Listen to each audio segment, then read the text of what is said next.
मुलीची पात्रता ही तिच्या शिक्षणावरून पाहिली जात नाही किंवा तिचं जे स्वप्न आहे त्या स्वप्नाकडे पाहून तिची पात्रता पाहिली जात नाही, तर मुलगी ना घर सांभाळायला कशी असेल किंवा घरामध्ये ती घर कसं सांभाळू शकेल, ती घरातलं सगळं नीटनेटकं करेल का, ती आपल्या पिढ्यानपिढ्या जपेल का, आपल्या नियमांचं पालन करेल का पाहिलं जातं की ती घर कसं सांभाळू शकेल.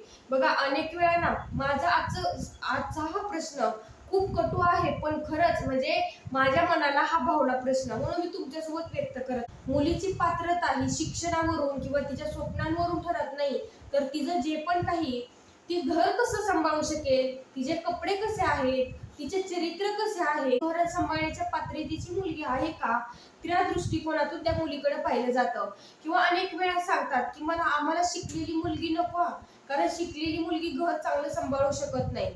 आणि ज्या मुली शिकलेल्या आहेत त्यांना ना म्हणजे विचार त्यांचे वेगळे असतील म्हणून त्यांना ना वेगळं केलं जातं, आणि ज्या साध्या सिंपल मुली आहेत किंवा ज्या खरंच म्हणजे घर सांभाळू शकतील, ते आपल्या आपल्या म्हणण्याप्रमाणे ऐकतील, अशा पद्धतीनं त्यांची म्हणजे जडणघडण घडायला लागते. आणि त्यांना ना एक मनामध्ये बिंबवलं जातं की तुला सर्व सुखसोयी आहेत. बघा, हा प्रश्न माझ्या मनामध्ये निर्माण झाला.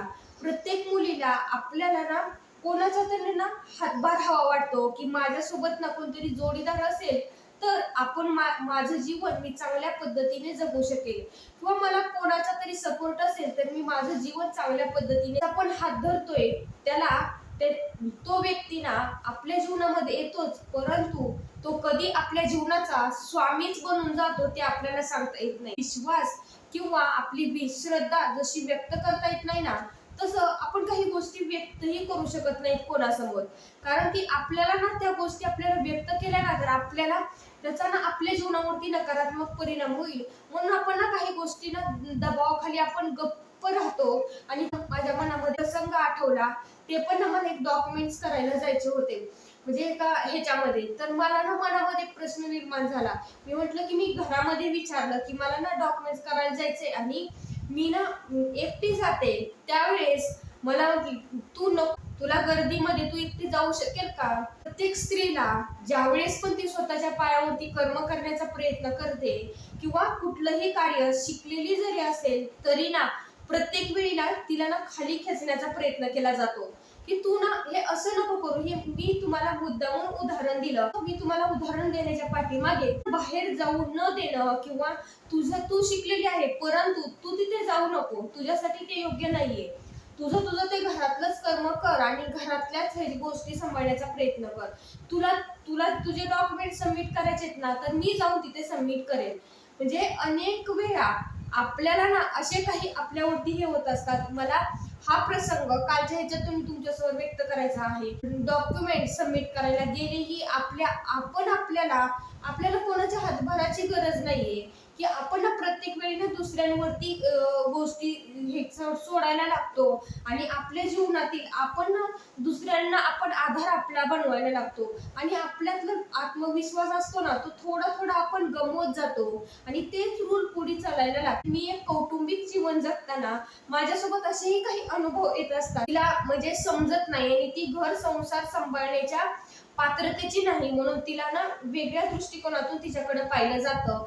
आणि जी स्त्री म्हणजे जरी शिकलेली असेल तरी स्त्रीला तिचं शिक्षण बाजूला ठेवून तुझं हेच कर्म आहे असं आपल्याला समाजाचा दबाव येतो किंवा आपल्या कुटुंबातून येतो किंवा ही सो कॉल्ड आपली आजूबाजूला जे पण काही व्यक्ती असतात ते आपल्याला सतत काही ना काही आपल्यावरती प्रेशर टाकत असतात आणि विरुद्ध त्या स्त्रीला म्हणजे विरोधाभासी समजलं जातं. काही स्त्रिया म्हणजे काही गोष्टींचा गैरफायदाही घेतात, परंतु जर अशा काही गोष्टींमुळे जर चांगल्या मुलींवरती परिणाम व्हायला लागला तर आपलं जीवन किंवा मुलीचं जीवन हे त्याच दबावाखाली जगायला लागते. त्यांच्यातले गुण निवडले जात नाही किंवा त्यांच्यामध्ये काय म्हणजे पात्रता आहे, ती काय करू शकेल, तिचं अस्तित्व काय आहे, तिचं मन काय आहे, त्या गोष्टीकडे तिला पाहिलं जात नाही. तर ती घर कसं सांभाळेल आणि ती कशी आपल्या आपल्या कुटुंबाची जबाबदाऱ्या कशा सांभाळेल आणि त्या आपल्या संस्कार म्हणजे मुलगी म्हणजे काय तर घरातली एक ना ते हे समजलं जातं की आपली सर्व इज्जत आहे असं समजलं जातं, परंतु त्या मुलीच्याच मनावरती काय परिणाम होत असेल तेही आपल्याला शब्दात व्यक्त करू शकत नाही, कारण हा माझा पर्सनल अनुभव आहे. मी माझे काही किस्से मी नक्कीच माझा एक ड्रीम आहे की आपल्याला 1,00,000 सबस्क्रायबर झाले ना, की माझे सबस्क्रायबर पूर्ण झाले की मी नक्कीच तुमच्यासोबत माझे काही अनुभव काही गोष्टी असतील ती नक्कीच तुमच्यासोबत शेअर करेन. अनुभवातून आपण काही गोष्टी शिकत जातो, त्यावेळेस मात्र आपण काही अशा आपल्या आजूबाजूला काही गोष्टी येतात ना, त्या गोष्टींना कधी कधी आपण इग्नोर करून आपल्यातला विश्वास जागृत करून आपल्याला स्वामी एकच शिकवतात की श्रद्धा आणि आपल्यातला विश्वास कधीही आपण गमावता कामा नये. आणि आपलं शिक्षण किंवा कुठल्याही गोष्टी असू द्या, आपलं कुटुंब असेल, पुस्तक वाचन असू दे, कुठल्याही गोष्टी असू द्या, आपण बाहेर नोकरीही करत नसू द्या, परंतु आपण आपला विश्वास न गमावता आपण स्वातंत्र्य जीवन आपल्याला हे हवं आहे, मला इथे काम करायचंय तर मी तिथे करू शकेल. स्वप्न आपली निवड आपण करण्याची गरज आहे. आपल्याला कोणाच्या हातभाराची गरज नाही मुलीनो, तर आपल्याला आपल्या स्वतःच्या विश्वासाची आणि श्रद्धेची, फक्त ती श्रद्धा म्हणजे आपल्या स्वतःवरची श्रद्धा ओळखून आपण ते कार्य करण्याची गरज आहे.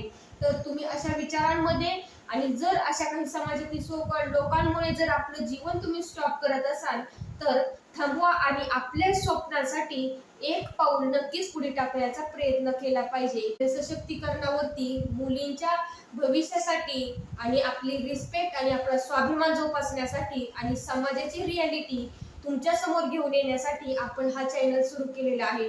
जर तुम्ही आपल्या चॅनलला जॉईन झाला नसाल तर नक्कीच जॉईन होण्याचा प्रयत्न करा. त्यामधला विश्वास मात्र गमावू नका. फक्त आपला विश्वास आणि आपली मनाची ताकद हेच आपलं कार्य करू शकते. आपण गमावून बसलेलो आहोत, तो फक्त ओळखून त्यावरती कर्म करण्याची मात्र गरज आहे. थँक्यू.